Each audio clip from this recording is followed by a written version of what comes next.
যতগুলো পুরুষ দেবতা আছে সবাইকে ওরা বাবা বলে, যতগুলো মহিলা দেবী আছে সবাইকে ওরা মা বলে। আমি মাকে বলেছিলাম, মা তোমার বাবা তো আমার নানা হবে, তোমার মা তো আমার নানি হবে, অতএব তোমার বাবাকে আমি কেন বাবা বলবো?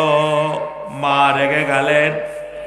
আমি সেই দিন মাকে বলেছিলাম, মা যদি এই দেবদেবীদের বাবা বলতে হয়, আমি আমার ব্যক্তি জীবনে আজ থেকে রাস্তাঘাটে যাকেই দেখতে পাবো আমি তাকেই বাবা বলে ডাকবো, আর তাকেই তোমাকে স্বামী বলে গ্রহণ করতে হবে। করবে কি তাই বলো?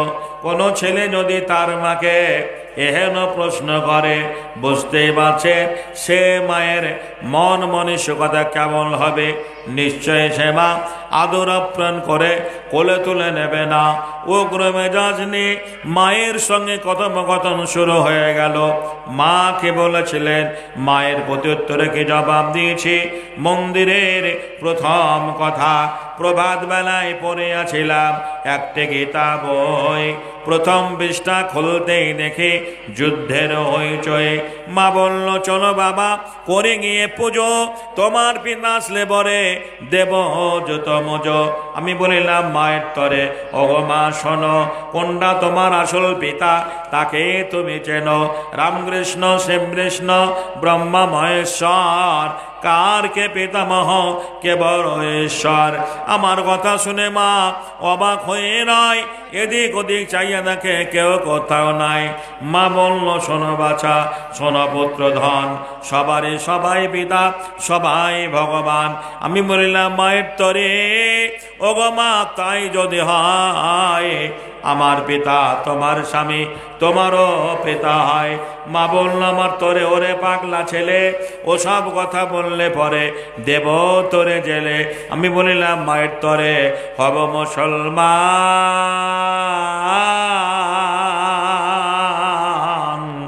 নামাজ পড়ে রোজা রেখে আনিব ঈমান। যখন তর্ক বিতর্ক শুরু হলো, কথোপকথন শুরু হয়ে গেল, মন্দিরে পুরোহিত পূজারী ব্রাহ্মণকে বলেছিলাম, দাদু ঈশ্বরের সন্তান আপনি, আমি ঈশ্বরের সন্তান, ঈশ্বরকে ডাকার প্রত্যেকটা মানুষের সমান অধিকার আছে। ভাই আল্লাহকে ডাকার সব মানুষের সমান অধিকার আছে না নেই? আজান হয়ে গেল, ইমাম নেই, মৌলানা নেই, হাফেজ সাহেব নেই, কারি সাহেব নেই, লোকটা 5 ওয়াক্তের নামাজি, ইট ভাটায় কাজ করে, টোটো চালায়, হকারি করে, ফেরি করে। এহেন একজন ব্যক্তি যদি ইমাম হয়ে নামাজ পড়ায়, সারা কান্দিপার মুসলমানরা যদি তার পিছনে নামাজে দাঁড়ায়, জোরে বলো নামাজ হবে কি হবে না? এটা আমার ধর্মের আদর্শ। কিন্তু ওদের ধর্মে তুমি যত শিক্ষা দীক্ষায় জ্ঞানে গরিমায় পারদর্শী হও না কেন, ব্রাহ্মণ না হলে তোমাকে পুজো করতে দেওয়া হবে না, মন্দিরে উঠতে দেওয়া হবে না। আমি বলিনি, ইতিহাস প্রমাণ করেছে। জাগজীবন রামের মতো আদর্শ মানুষটাকে মন্দিরে পুজো করতে দেওয়া হয়নি, বাবা আম্বেদকরের মতো মহান ব্যক্তিকে মন্দিরে উঠতে দেওয়া হয়নি। আজ উচ্চ বর্ণের ব্রাহ্মণ্যবাদীরা হরিজনদের প্রতি কি নির্মম ব্যবহার করে মাঝে মাঝে আমরা খবরের কাগজে দেখতে পাই।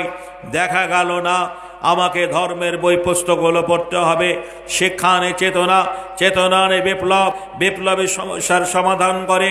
যারা পুজো করে তাদের পুজো প্রসঙ্গে বলেছেন শ্রেষ্ঠ পূজা কাকে বলে। এটা আমার ধর্মের কথা নয়, তাদের ধর্মের কথা। শ্রেষ্ঠ পূজা প্রসঙ্গে বলেছেন ধাতু বাছান, মাটির মূর্তি, কাজকৃত সে গঠনে, আতপ চারার পাকা কলা, কাজকৃত আয়োজনে, মেষ ছাগল মহিষ জাতি, কাজকৃতর বলিদানে, জাকজঙ্গে করলে পূজা, অহংকার হয় মনে মনে, তুমি লুকিয়ে তারে করবে পূজা, জানবে না রে জগৎ জনে, তুমি ভক্তি সুধা খাইয়া তারে তৃপ্তি কর আপন মনে। দেখা গেল না মনের ভক্তিতে ডাকে একটাই জাতি, তারা মুসলমান। যে মনের মধ্যে ডাকে তারা মুসলমান, অতএব সেই দিন আমাকে কবুল করতে হবে। উনি বলেছিলেন এই সমস্ত বই পুস্তকগুলো পড়লে ভস্ম হয়ে যাবে। পাপ আজে লিপ্ত হবে, তোদের নরকে ওঠাই হবে না। আমার মনের ভয় হলো আমি ধর্মের বই পুস্তকগুলো পড়তে, বন্ধুরে আমার দেখা গেল না আমাকে আরো ওই ধর্মের বই পুস্তকগুলো পড়ে গিয়ে যেতে হবে। আমার বিহাইন মালামের মা 500 টাকা দিল, জি কালিল হয়ে গেছে। জি আপনার মৌলানা সাহেব বলছেন আমার বিহাইন আব্দুল আলমের মা 500 টাকা দিয়েছেন। জি আপনার অসুস্থ হয়ে আছেন নাকি? আচ্ছা, সভা মাঝে কাগজে ইয়ারালে যে ছিল সেও 500 টাকা দান পাঠাইল, পরিমাণে 500 টাকা করে গেল দান। এ সাদরে গ্রহণ করো তুমি রহমান, কাতরে তোমার দ্বারে বলি গো রব্বানা, জীবনের যত ভুল করে দেবে ক্ষমা। দেখুন এটা মাদ্রাসার বাৎসরিক জলসা, বুঝতে পারছেন। অতএব ধারাবাহিকভাবে যদি আদায় করে তাতেও মানুষ বিরক্ত হবে। তারপরে বক্তব্য রাখলেও কমিটি অসন্তুষ্ট হবে যে সারা বক্তব্য রেখে গেলেন, কিছু আদায় করলেন না খো, তখনও আবার কি বলছেন খারাপ। বিদায়ের সময় বলবে টাকা কম হয়েছে মৌলানা এটা রাখেন। যে এটা কি বলছেন, এটা রাখেন। যারা আলহামদুলিল্লাহ যারা দেবেন শেষে দোয়া করে দেব, একটু আপনারা দিয়ে যাবেন। ঘটনা হচ্ছে এই, আমি আনকমপ্লিট বক্তব্য রাখতে গিয়ে একটু আলোচনা না করলে হয় না। আমি আমার ধর্মের বই পুস্তকগুলো পড়তে শুরু করলাম, পড়ে যেটা পেয়েছি সেটার নাম ইসলাম। ইসলাম ছাড়া পৃথিবীতে কোনো দিন নেই। ইসলাম কত বাস্তব ধর্ম। মহান কাফেররা আল্লাহ রসুলকে বলেছিল আমরা তোমার দিন কবুল করব তুমি যদি চাঁদকে দ্বিখণ্ডিত করে দাও। আমরা জানি যে আল্লাহ রসুল শাহাদত আঙুল দিয়ে চাঁদে ইশারা করেছিলেন, চাঁদ একটা ফাটল ধরে গেল, চাঁদ দুভাগ হয়ে গেল। কে প্রমাণ করলো? নীল আর্মস্ট্রং, উরি গ্যাগারিং চাঁদের মাটিতে গিয়ে দেখলো চাঁদে একটা রেখা আছে, ফাটল আছে, জাহাজও ফাটলটা জমেনি, চাঁদ দুভাগ হয়ে গেছে। উরি গ্যাগারিং, নীল আর্মস্ট্রং গবেষণা করতে লাগলেন কিভাবে এই রেখাটা ফাটল হয়েছে। বিশ্বের সমস্ত কেতাব পুস্তক পড়ে কেউ প্রমাণ করতে পারল না। কোরআন বলল আমি প্রমাণ করে দেব। 1400 বছর আগে ইসলাম যখন প্রচার হয়, মক্কার কাফেররা বলেছিল চাঁদকে দ্বিখণ্ডিত করতে হবে। আল্লাহ রসুল শাহাদত আঙুল দ্বারা চাঁদকে দ্বিখণ্ডিত করেছিলেন। আজকের বিজ্ঞান সেটা প্রমাণ করেছে। ওদের ধর্মে লেখা আছে রাম কি বলছেন, আপনার রামের অসুখ হলো, লক্ষণের অসুখ হলো, আর সেই অসুখ হওয়ার পরে আপনার কবিরাজরা এলো, কবিরাজরা বলল বিষণ্ণ করবলির গাছ লাগবে। বলে সেই গাছটা কোথায় আছে? বলে 700 মধু 13 নদী পার, নারকেলডাঙ্গা মধুপুর অনেক দূরের রাস্তা। ওই গাছটা কে আনতে যাবে? বলে পবনপুত্র হনুমান। শর্ত হচ্ছে সূর্য ওঠার আগে আনতে হবে, আর সূর্য উঠে গেলে আর হবে না। হনু গাছের নাম ভুলে গেছে, সেখানে গিয়ে গাছের নাম ভুলে গিয়ে পাহাড় চেড়ে আনছে, তো দেখছে সূর্য উঠছে। হনু বলছে কে ভাই তুমি? বলে আমার নাম হনু। বলে আমার নাম ভানু। সূর্যের অপর নাম ভানু, সংস্কৃত ভাষায় সূর্যকে ভানু বলা হয়। বলছে আমার নাম ভানু। হনু বলছে তা আমার নাম হনু। হনু আর ভানুর মধ্যে নামের মিল আছে, এসব আমরা মিতালি করিনি। বলছে হনুমান সূর্যকে বগল দেবেছিল, যেই সূর্য লক্ষ লক্ষ নয় কোটি কোটি মাইল দূরে, যার তাপ আমরা সহ্য করতে পারি না, গ্রীষ্মে ফ্যান চালাতে হয়, গরম লাগে, গাছের ছায়া খুঁজি, সেই সূর্যকে হনুমান বগল দেবেছিল। তাহলে বলুন হনুমানের বগলটা কত বড় ছিল? আমি প্রশ্ন করেছি হাজারো সমাজের মাঝে, উত্তর খুঁজে পাইনি। বন্ধুরে আমার, এই বিভ্রান্তিকর কথা দেখে দেখা গেল না আমাকে মুসলমান হতে হবে। আচ্ছা একটু জোরে বলা যাবে না হেদায়েতের মালিক কে? হেদায়েতের মালিক কার দ্বারা কোন কাজ হয় এ বিদ্যা আল্লাহ ভালোভাবে জানেন। তাকে আল্লাহ সেই কাজে নিযুক্ত করেন। আমি একদিন স্কুল থেকে বাড়ি ফেরার পথে একটা বয়স্ক মুসলমান পুকুরে ওযু করছেন। জীবনে আমি কাউকে ওযু করতে দেখিনি। ওযু কি করে করে এটা আমার জানা ছিল না। এমনও মুসলমান ছেলে আছে বয়সটাও কম হলো না, বান্ডেল বান্ডেল বিড়ি খায়। যদি বলি ভাই ওজুর ফরজ কটা বলো। এমন মুসলমান আছে ওজুর ফরজ কটা বলতে পারবে না। আমি হিন্দুর ছেলে, মুসলমান লোকটা অজু করলো, কেমন করে অজু করলো, কিভাবে অজু করলো, ওইটা ফলো করে আমি বাড়ি চলে এলাম। বাড়ি এসে মাগরিব হয়ে গেছে, মুসলমানদের মসজিদে আজান হচ্ছে, মন্দিরে পুজো হয় বলে মাহরয় দুইটি ছেলে হিন্দু মুসলমান মন্দিরেতে ঘন্টা বাজে, মসজিদে আজান একটা ভাগি করে, মাটির মূর্তি তৈরি করে ভক্তি ভরে পূজা করে, বলেন ভগবান। মাহরয় দুইটি ছেলে হিন্দু মুসলমান একটা ভাগি করে। অতীত রাতে মিনার চুরে আল্লাহু আকবার, আল্লাহু আকবার। অতীত রাতে মিনার চুরে উচ্চ স্বরে আজান করে দয়াল খোদাই ডাকে তারে, বলেন রহমান। মাহরয় দুইটি ছেলে হিন্দু মুসলমান মন্দিরে পুজো হচ্ছে, মসজিদে আজান, হেদায়েতের মালিক আল্লাহ। আমি মাঠে গিয়ে অজু করার মতোই হাত মুখ ধুয়ে বাড়ি এসে দরজা বন্ধ করে নামাজ আরম্ভ করব। শুনেছি ছবির সামনে নামাজ হবে না, মুসলমান বন্ধুরা বলেছে ছবির সামনে নামাজ হবে না।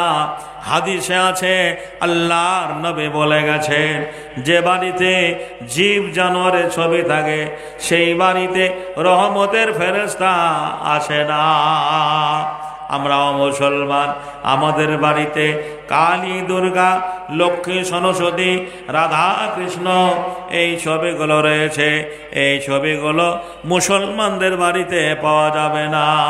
না আছে? এই ছবিগুলো নেই। তবে যখন সিনেমার বাজার ছিল, মাঝে মাঝে ভিডিও হল গ্রামে ছিল, তখন জয়াপ্রদা, হেমা মালিনী, মাধুরী, শাহরুখ খান এদের বাজার ছিল। এদের ছবিগুলো ঘরে টাঙিয়ে রাখতো মুসলমান যুবক ছেলেরা, ঘরে টাঙিয়ে রাখতো। আর তাছাড়া ছবি দেখার জন্য তো মেশিন আছে। এ মেশিন কেমন মেশিন? বলে চোখ গেল, কান গেল, মান গেল, ইমান গেল রে, ডিশান্ড নাই টিভির জ্বালায়। নাউজুবিল্লাহ, নগ্ন ছবি ফেলছে বেকায়দায়, ডিশান্ড নাই টিভির জ্বালায়।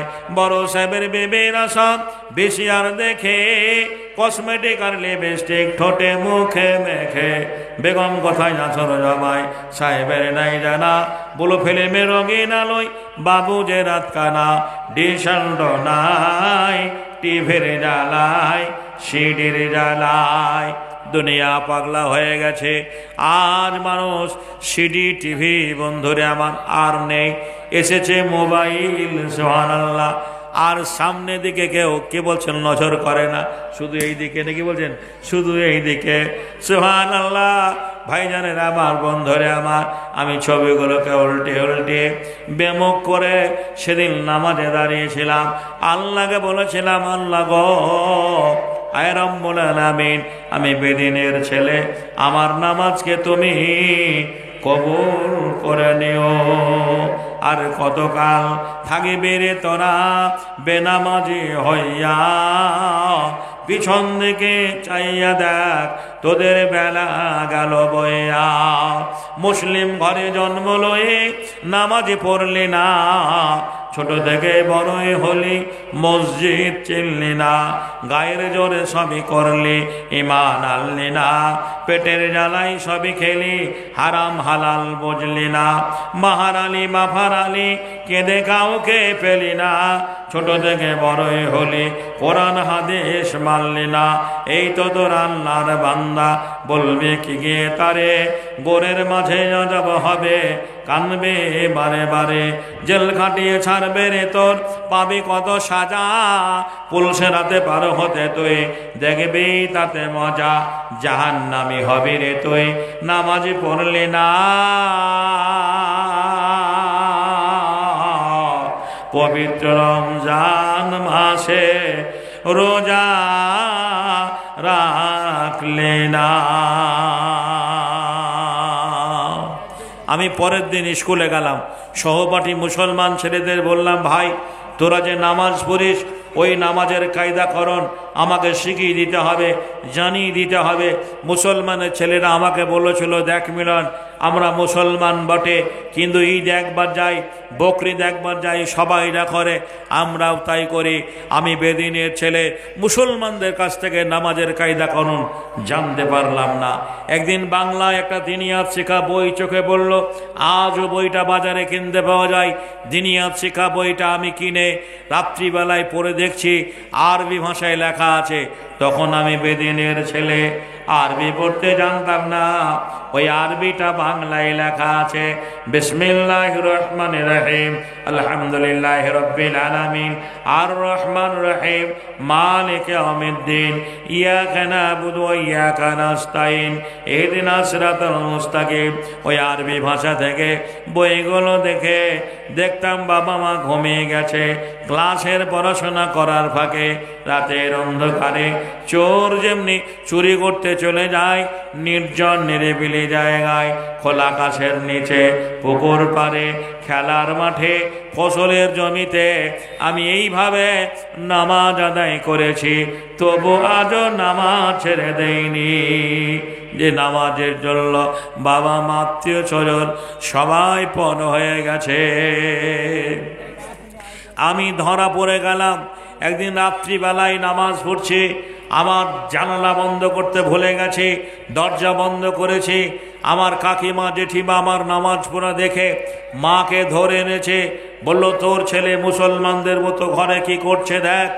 আপনার একটা ছেলে যদি হিন্দু ধর্মের মতো পুজো করার মতো করে, ওম ব্রহ্মা দেবচ্চং ব্রহ্মায়ত চং জগোধীদাই কৃষ্ণায় গোবিন্দায় নমঃ নমঃ পাপহং পাপত্তাপব সম্ভাব ত্রাইমাম পুণ্ডরিকাক্ষ সর্বাপহর হরি নমঃ নমঃ নমস্তেস্যৈ নমঃ নমঃ, এইভাবে যদি পুজো করার মতো করে তাহলে আপনি বুঝতে পারবেন।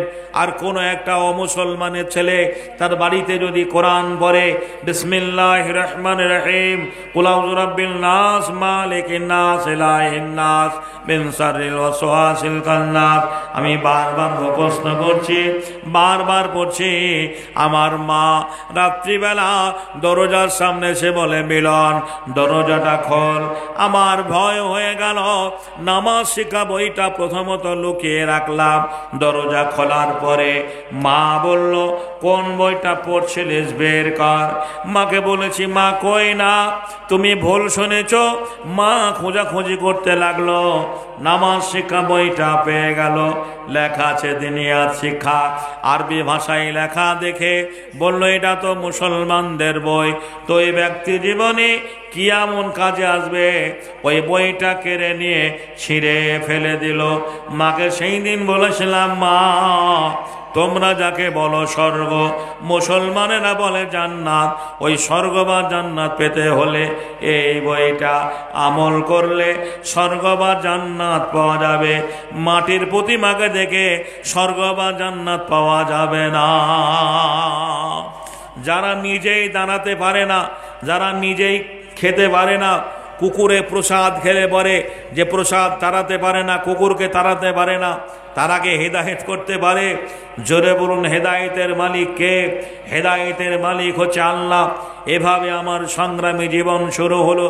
একদিন স্কুল থেকে বাড়ি ফেরার পথে একজন মৌলানা রাস্তা দিয়ে যাচ্ছেন, যারা নায়েবে রাসূল, যারা ওলামায়ে দ্বীন, আল ওলামা ওয়ারাসাতুল আম্বিয়া।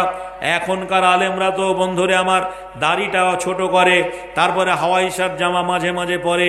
সেদিনের আলেমরা তাদের পোশাক আশাক দেখে, যে বন্ধুরে আমার একটা ডাক্তারকে দেখলে যেমনি অসুখের কথা মনে পড়ে, তেমনি একটা আলেমকে দেখলে পরে পরকালের কথা মনে পড়ে, আল্লাহর কথা মনে পড়ে।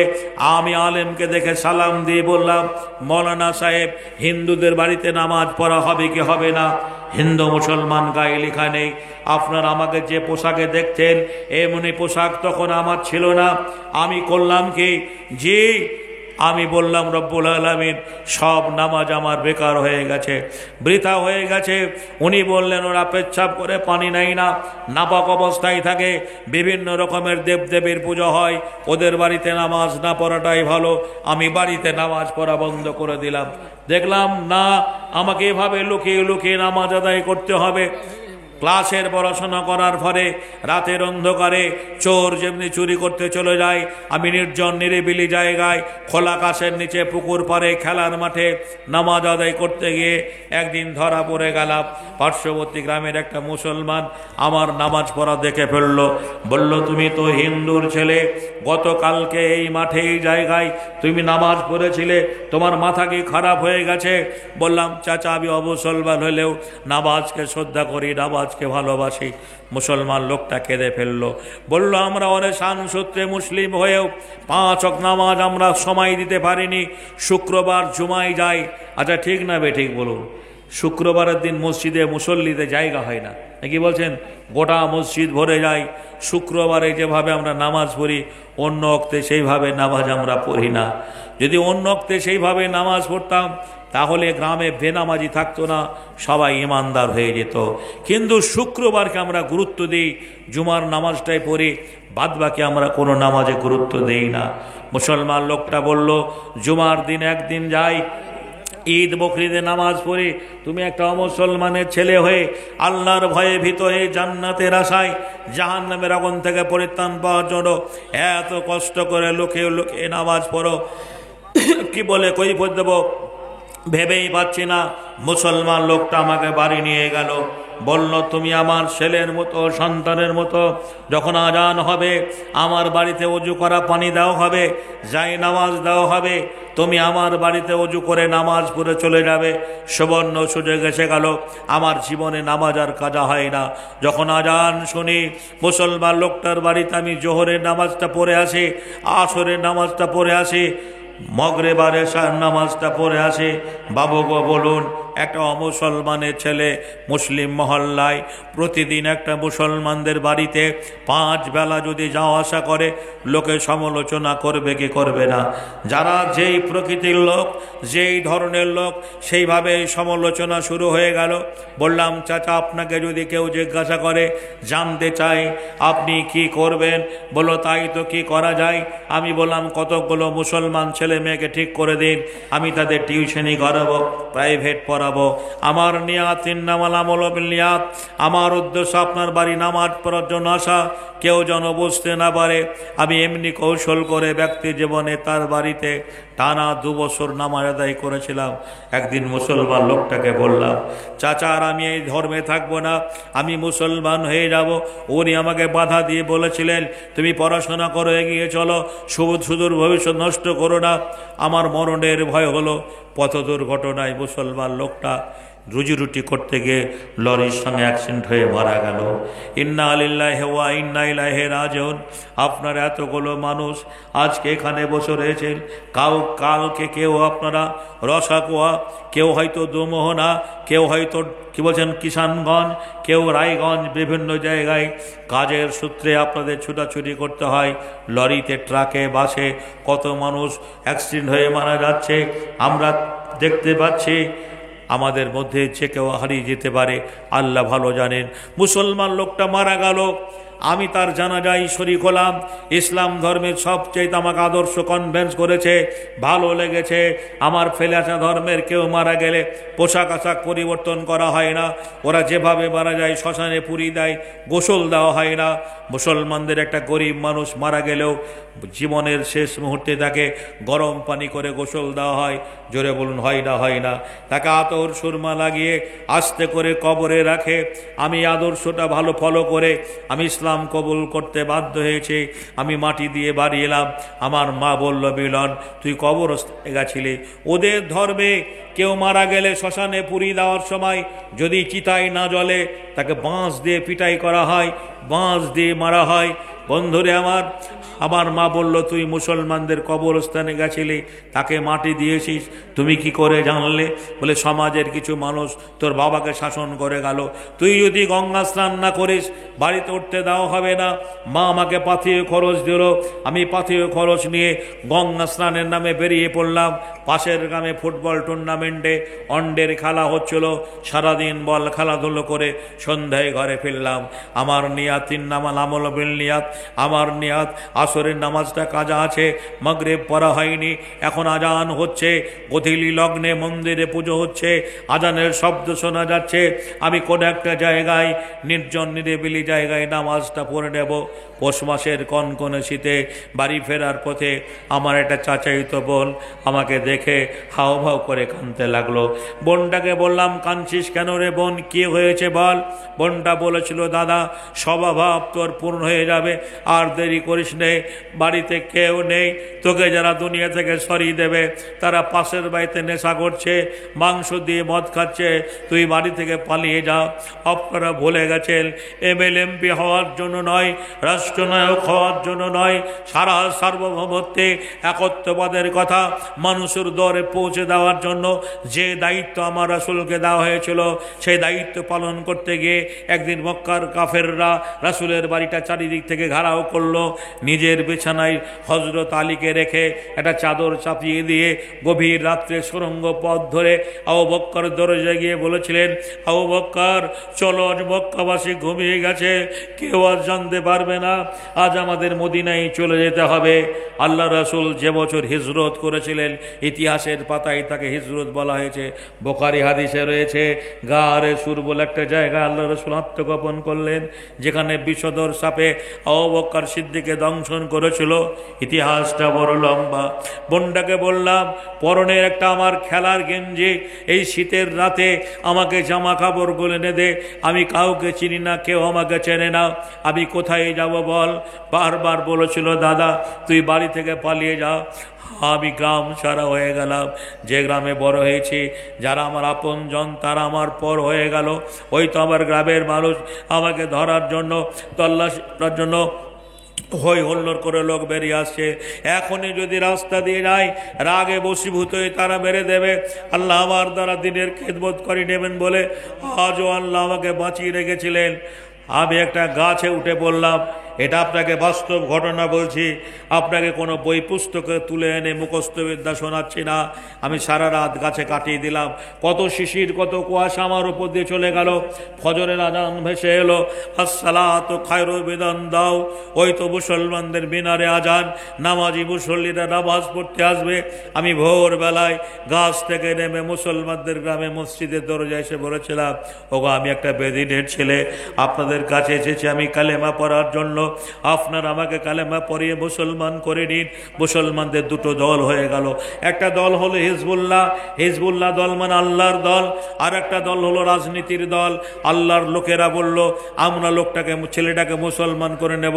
আর যারা রাজনীতির দলের লোক তারা বলল, আমরা যদি মুসলমান করি কালকে বাজারে চায়ের দোকানে পার্টি অফিসে দেখা হবে, বলবে সালাম ভাই রহিম দা, তুমি আমাদের ছেলেটাকে মুসলমান করে নিয়েছো। তাদের মরণ্য জয় করার জন্য মুসলমান নেতারা থানায় খবর দিলেন, পুলিশের গাড়ি এলো। যাদের স্নেহ ভালোবাসা পাওয়ার জন্য আমি ছুটে এসেছিলাম, স্নেহ ভালোবাসার বিনিময়ে মুসলমানদের মসজিদ থেকে প্রশাসন আমাকে ধরে নিয়ে গেল। সারাদিন লোকাপের 3 দিন বন্দি থাকলাম, মারের যন্ত্রণা সহ্য করতে না পেরে আমি বলেছিলাম, স্যার আমাকে মারবেন না, আমি চোর নই, চোরের ভাই নই। ভারতবর্ষ গণতান্ত্রিক দেশ, এই দেশে খ্রিস্টান কেউ যদি অন্য ধর্ম গ্রহণ করে, হিন্দু অন্য ধর্ম গ্রহণ করে, বন্ধুরে আমার ভাইরা আমার, সে অধিকার তাকে দেওয়া হয়েছে।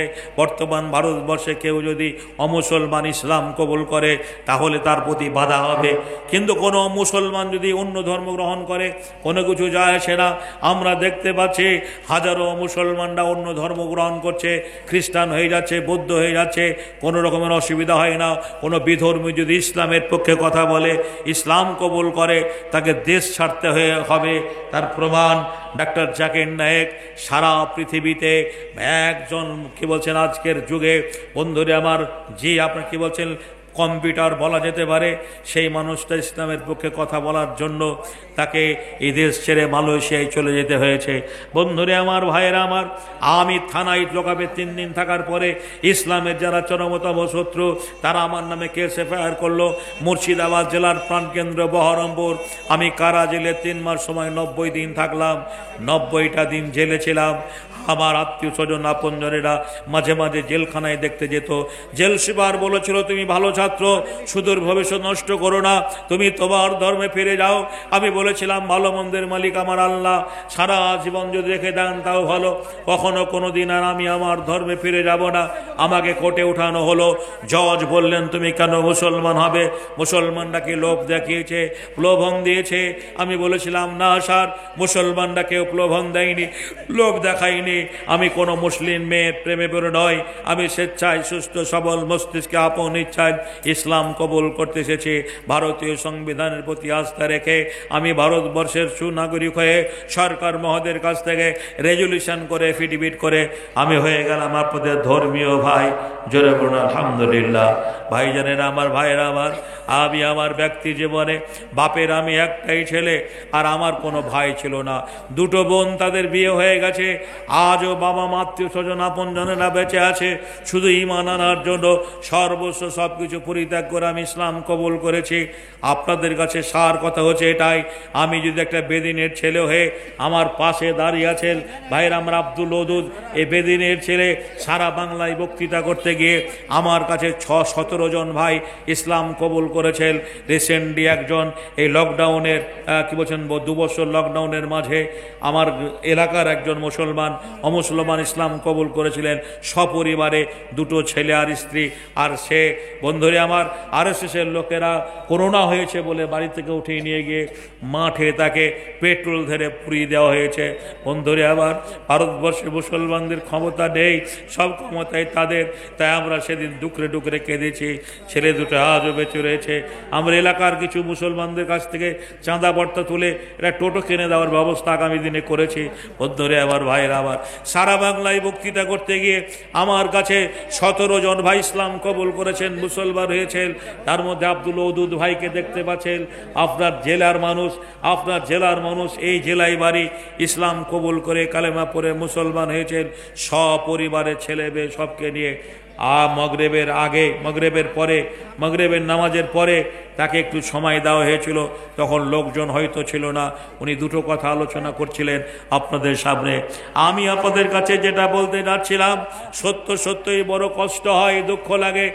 একটা কথা আপনাদের বলবো,